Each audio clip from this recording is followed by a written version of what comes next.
How to fix the error code 00023 in your Epson EcoTank ET4850 printer.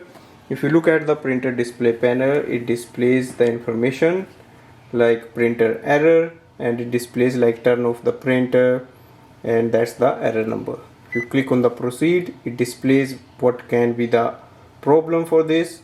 So it looks like there is a paper jam or a part of paper that is obstructing the printer. To fix it, we can clearly see one paper is stuck here, kind of paper jam.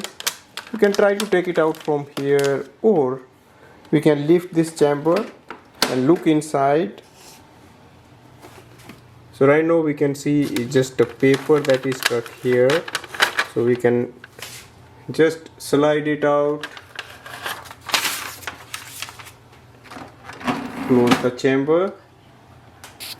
Sometimes the paper is not visible there, so you can go to the back side of the printer, remove this section and remove the paper from his side.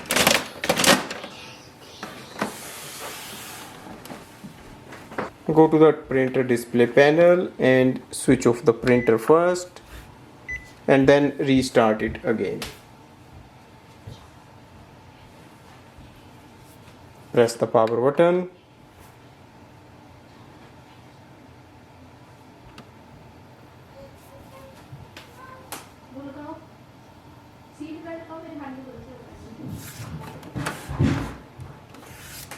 You can start using your printer again.